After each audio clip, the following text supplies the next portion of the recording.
Southern Railway 1401, otherwise known as Charlotte or Miss Charlotte or sometimes the Charlotte. How dare you! She's a lady. Lady Charlotte.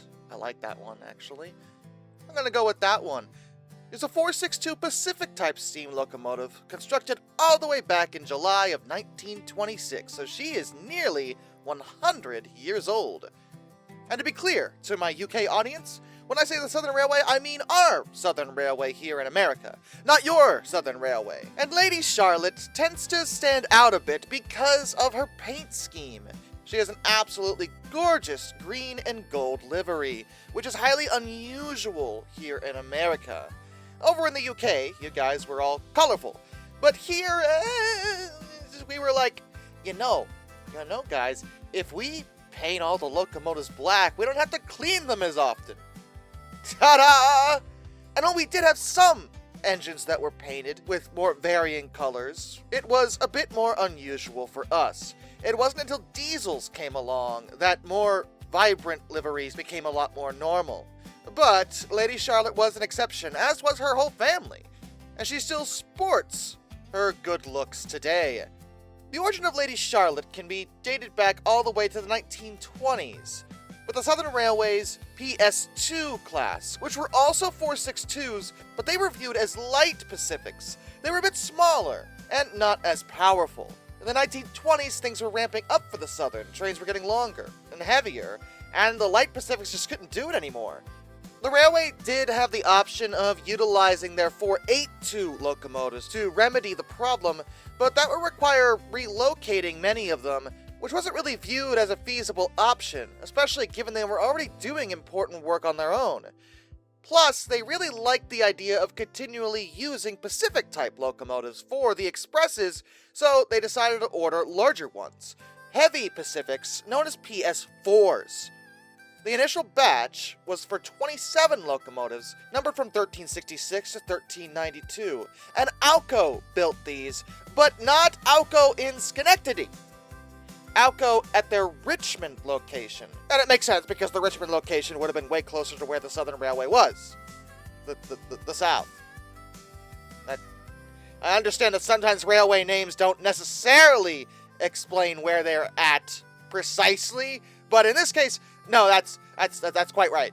This first batch rolled off the line in 1923 and 1924, and their initial paint scheme was black, as was normal, though they did have that gold trim. They came with tenders that had just 2 axle bogies, and the design of the locomotives themselves were based heavily on the USRA's Heavy Pacific design, but the Ps-4s had larger drivers, shorter boilers, and a Worthington 3B type feed water heater. They were quite successful and powerful enough to handle the longer expresses, able to pull them up to 80 miles per hour, which was pretty impressive back then. Just the following year, in 1925, the Southern's president, Fairfax Harrison, would take a trip over to the United Kingdom, and naturally he took in and enjoyed the railway offerings over there, particularly the London and North Eastern Railways, LNER. LNER had a habit of painting their express locomotives in apple green, to which Harrison looked at and said, whoa. You guys paint your locomotives in bright colors? To which the British likely replied, yes? To which Harrison may or may not have replied, be right back, I have to send a telegram. Indeed, he really liked how they looked. He was like, wow, they're gorgeous. So he wanted to do something similar for his own railway. The Ps-4s, along with many of the other Southern's passenger locomotives, were repainted in the Virginian green color and kept the gold trim, resulting in very pretty engines. This, of course, didn't affect performance whatsoever. It was purely visual, but it made them stand out in an era where the vast majority of railroads kept their locomotives black. The only coloration they may have gotten would have been painted onto their streamlining, perhaps, and even that varied. But in the Southern's case, they were doing well financially and were like, we can afford to make our locomotives stand out, and they did. The Ps-4s were doing so well that they got another batch. Constructed in the summer of 1926, numbered 1393 to 1404. And yes, indeed, this is when the focus of our story, Lady Charlotte, would have been born. Lady Charlotte and her immediate siblings were a bit different from their older sisters, as they were equipped with an Alesco feed water heater, not a Worthington's, and their tenders were bigger, 3-axle bogeyed, with better water capacity, designed to help them handle the longer distance express runs by eliminating multiple water stops that their older siblings had to do.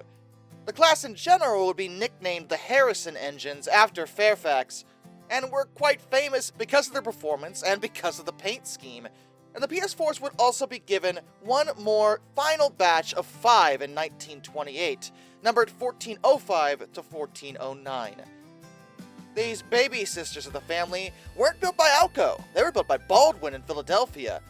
And once again, they did differ a bit from their older siblings. Up until that point, all the Ps-4s have been equipped with a Baker valve gear, but the babies were given the ever-reliable Walschaerts valve gear instead, though these Baldwin-built versions did have smaller tenders than the second batch had had, and 1409 intrinsically was given a coffin feed water heater as an experiment, though that would be replaced in the 1940s with a Worthington SA.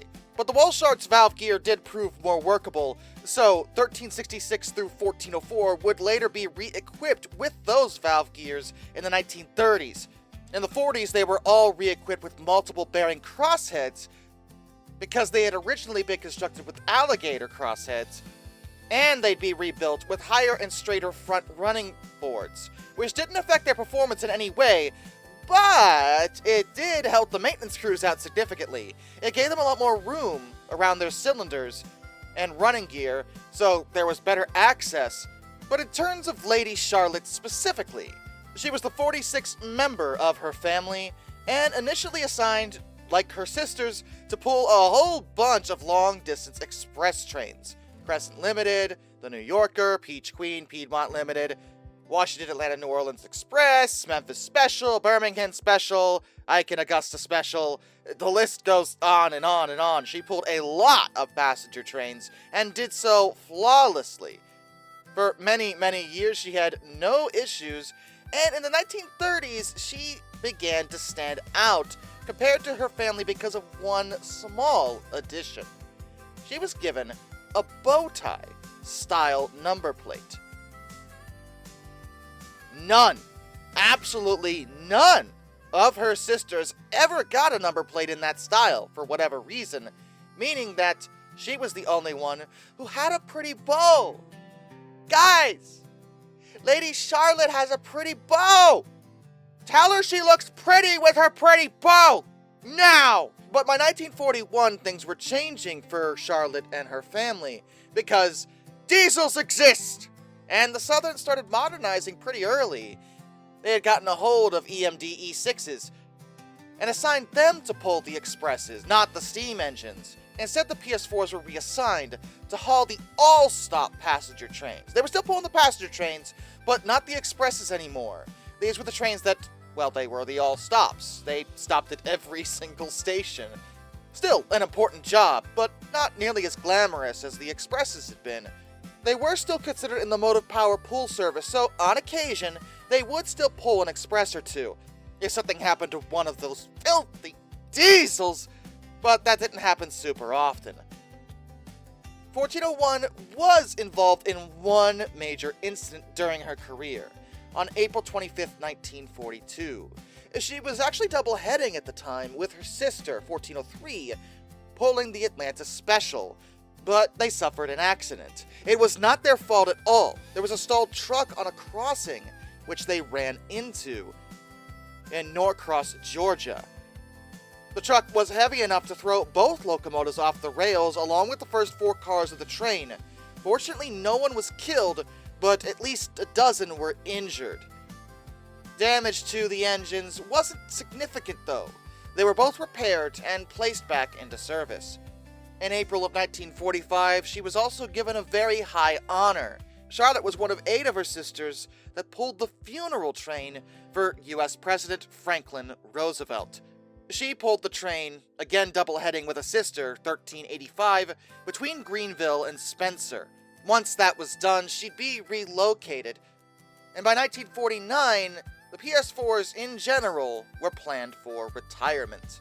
The first of the family, 1399, was cut up for scrap that same year, and the last time 1401 was given a proper overhaul was on May 21st of 1951.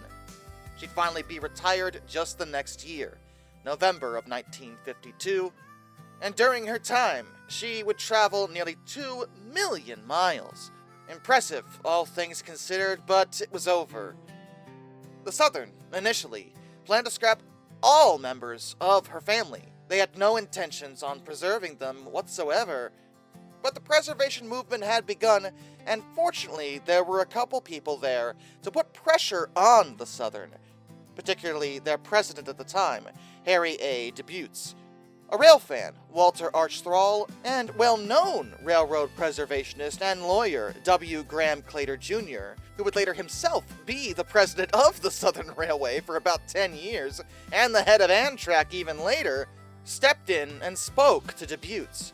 They managed to convince him that, hey, man, buddy, oh, pal, you don't have to scrap all of them, you know that, right? I mean, like, you don't have to be Perlman about this. I'm just saying, man. Debutes heard them out and realized that his company was still in fairly good financial standing, and while it's true that they could have used the scrap value for all the locomotives, they could afford to save one. And so, he agreed to save just one. By sheer dumb luck, 1401, Lady Charlotte, happened to be the one chosen. On February 10th, 1953, she was selected for preservation and towed to Alexandria, Virginia for storage at the Henry Street Yard.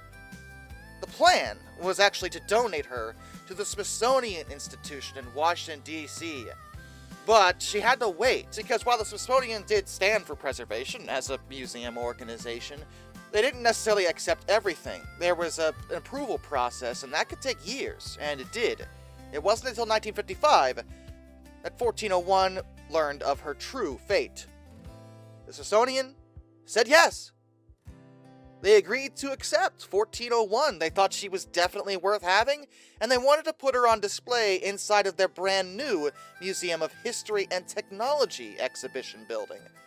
Lady Charlotte was saved. In November of 1961, she was given a cosmetic restoration and then transported on a flatbed to her new home, which was still under construction at the time. The museum wouldn't officially open until early of 1964, and no longer goes by the name I just gave you. These days, it's referred to as the National Museum of American History, but it's still in the same place, and Lady Charlotte is there. She actually wasn't called Charlotte while she was in service. She was named that at the museum because, in 1965, W. Graham Claytor Jr. stepped in again and advised them that they should put a Charlotte Division logo underneath her cab, as well as a visor on her headlight. It made her even more distinctive, and the museum staff, as well as rail fans, took to calling her the Charlotte, Miss Charlotte, just Charlotte, or if you're me, Lady Charlotte. And she's remained at the museum ever since, on permanent static display, and is the sole survivor of her family. Not a single other Ps-4 made it into preservation outside of her. But she is in one of the safest places she could possibly be. The Smithsonian isn't exactly in the habit of destroying historically relevant items, and she is well taken care of and indoors. But I suppose that leads into the question that every railfan likes to ask whenever they see a locomotive on static display. Will she ever run again? No! Stop asking that! Stop it! They're not gonna do that! Ever!